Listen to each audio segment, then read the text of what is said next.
If you love building model cars or anything automotive related, check out my buddies Jason, BG, Justin, Mike, and Jody over at the Model Car Mania podcast. It's always a good time. And if you're just a modeler of any kind, check out the Modeling Insanity podcast, where they talk about everything styrene related. Hello, friends and followers. Welcome back to TJ's Modeling Bench. I am moving right along with the F4 Phantom. Let me show you what we've done so far this week. Moving right along, we find a correction sheet in the instructions for some areas on the wings. And basically, these kit parts are somewhat universal for the majority of the different variants of the F4 Phantom. So I'm sure that, Hasegawa made one form and then you modify it to meet the other criteria of the other airframes. So what we have here, the F4EJ was a licensed built version built in Japan for Japan. And then you've got the F4E, F4F, and F4G. And then this is telling you that, all right, on the bottom side of the wing, this center section, but I've got it right side up at the moment. Right here in the front, there are two little nubs. If you're building the Japanese version of it, you need to cut those off, right? And these panels need to be installed, and you can see they have different part numbers depending on which version you're building. So apparently the Japanese kits are completely different, perhaps. But again, here on the underside, on the back, we need to remove a couple more little nubs. But then on the top of the wings, these also get removed. All right, and I'm about ready to do that. I have already removed the rearmost. I have not sanded or smoothed any of that yet. And then I'm gonna cut these forward ones off as well. And I think the best way to do this are these Zoron style nippers, because they've got a flat backside to it, and I have used these a little too much on some hard piano wire, so they've got some nicks in them. But we're just gonna lay it flat.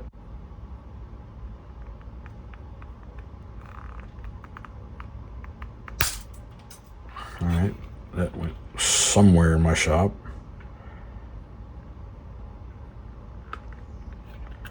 All right, so it's going to take some work to get that smooth. And you can see there is also a panel line that surrounds that. So we'll have to end up rescribing that panel line, which not a big deal. I've got to rescribe some other panels on this aircraft too. I finished the cockpit and installed it into the fuselage halves, and we have glued our halves together. And prior to me gluing those together, I did prime and paint this area here where the intakes go, just because I know this area here is going to be difficult to paint after the fact because of the way these intakes attach to the aircraft. So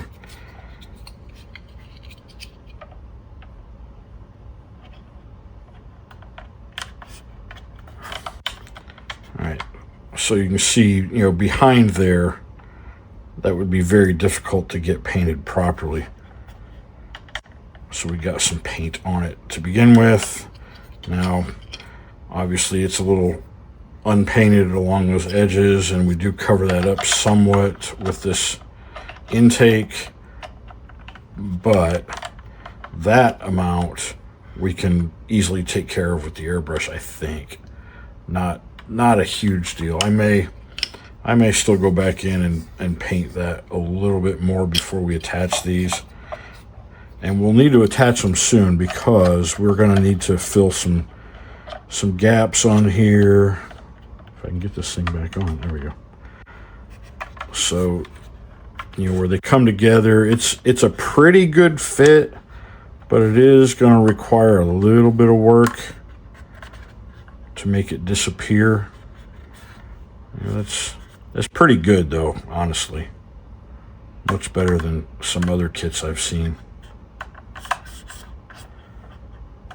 But we're getting there now, and you'll see on this front section, oops, sorry, bumped the camera, on the instrument combing, forward instrument combing, there's a big, basically like a square hole in here, and it's for one of the other variants of the aircraft that had a different gun sight or avionics in it. So for this version, you have to fill that in, and I basically just cut a square large enough to cover the gap using some 40 thousandths styrene, the extra thin cement, laid it in there, and then what you see here, this is actually the Tamiya brand liquid surface primer, and I've built it up a little bit so that I can sand it down and make everything smooth, because you do have a seam,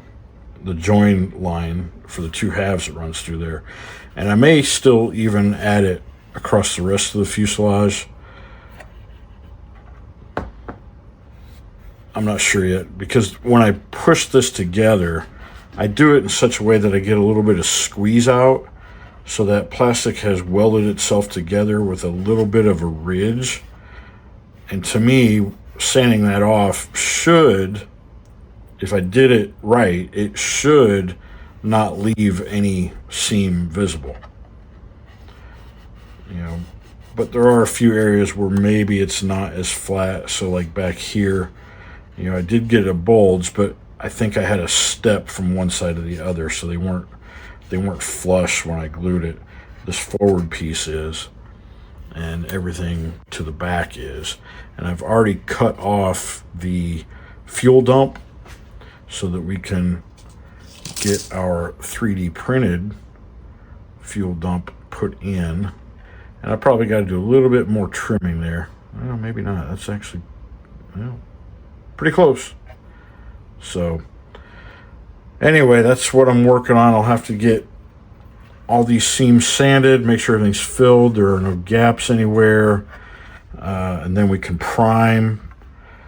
I've also removed the kit provided antennas that were on this piece here and replaced those with some photo etch antennas that we have, just a little bit more realistic in their size and thickness. We've also done a little bit on the forward nose landing gear door.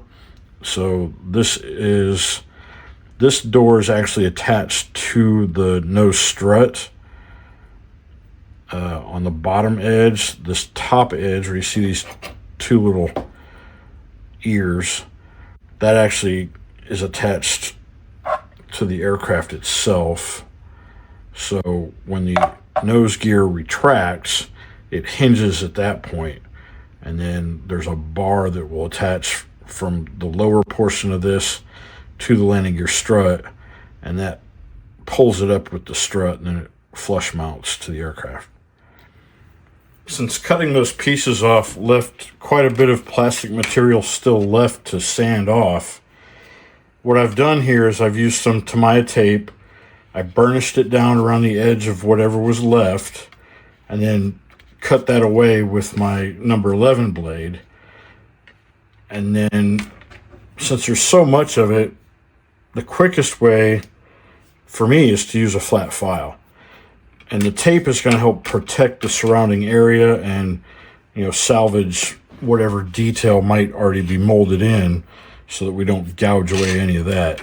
And we'll do the finish sanding with sandpaper or a sanding stick, but for taking the majority of it off, I like using this file, and I've already done it on these front pieces.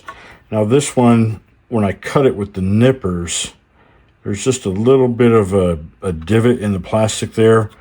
We can fill that in easily, and that won't even be seen. And then I've got just one little line I need to rescribe there, but those are looking good.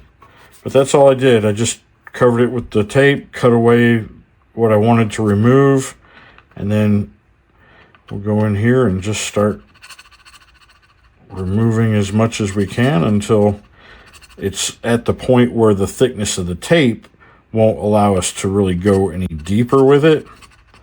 And that's when we'll get our sanding stick out and finish the job.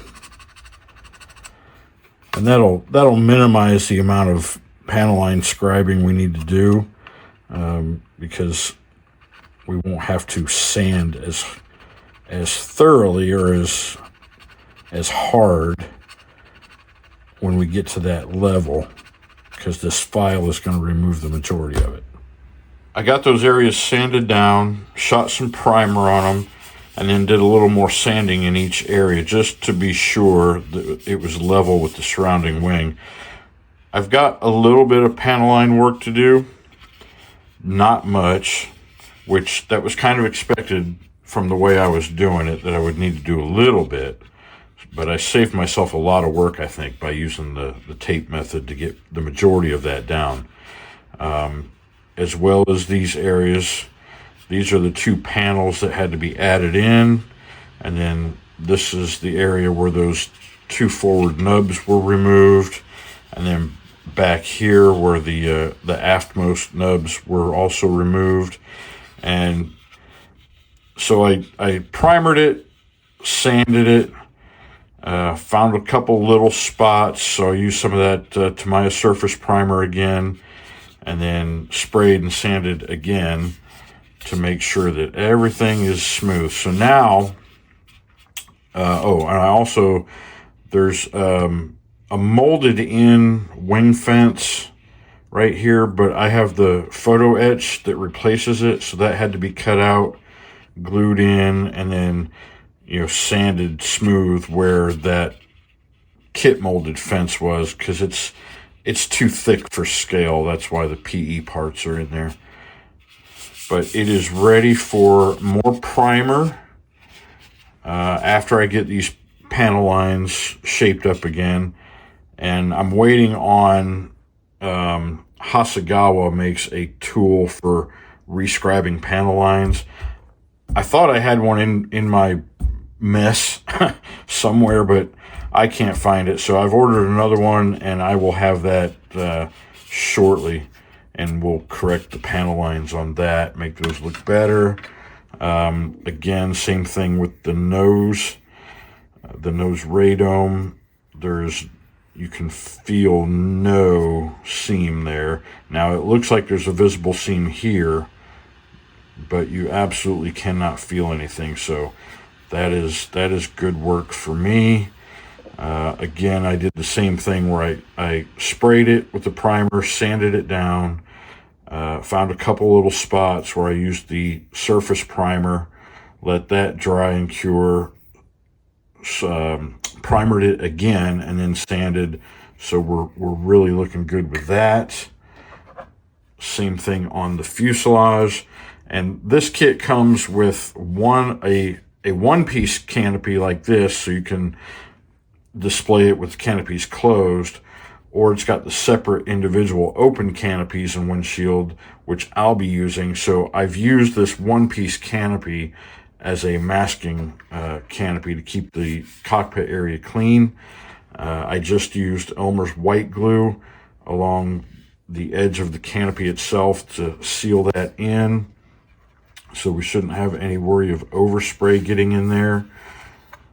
Same things with the primer sanding, surface primer sanding.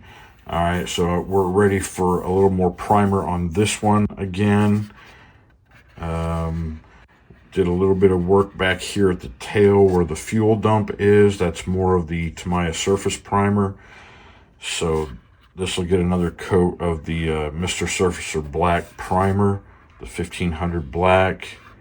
Oh, what do we got here? A little piece of the Elmer's glue is working its way out, so I'll have to take a look at that, make sure we're sealed in before we go too much further. And you know what? I still need to repaint and then install my air intakes and get that work going. So I'm a little bit behind where I'd like to be at this point, but not much. I should get a full day's work in my workshop today, and yeah, we'll progress from there. Oh, one more thing, and I didn't mention this in the last update video, but I have those photo etch pieces for the exhausts, and I wasn't real sure that I liked those, so I found some resin aftermarket burners, exhaust cans.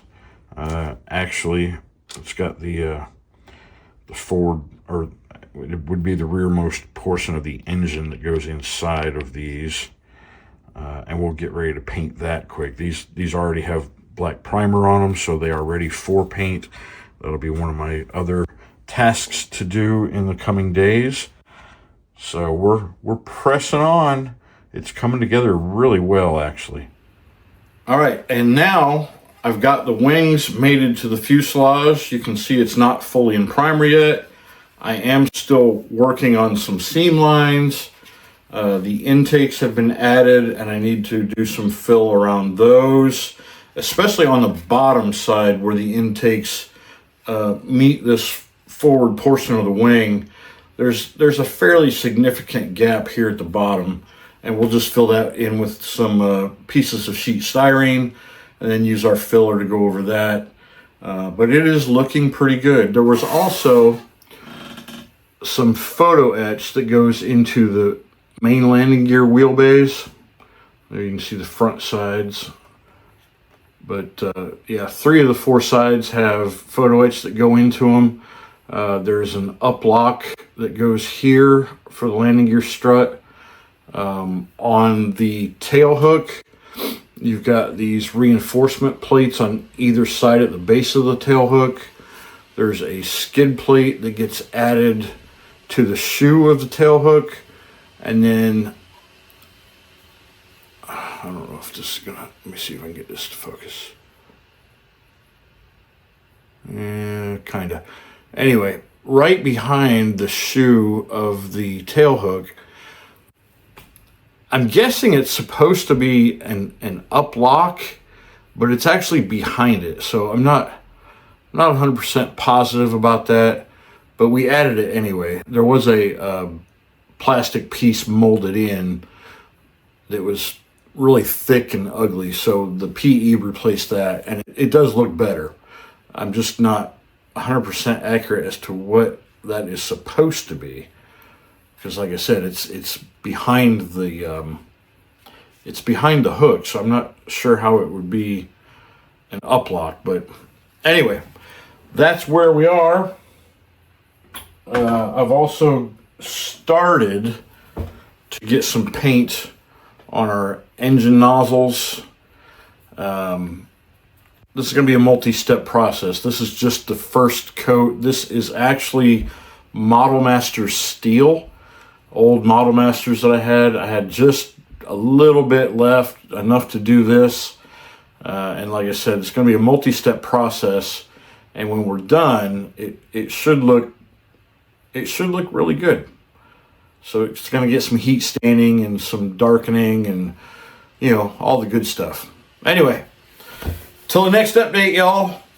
Peace and love.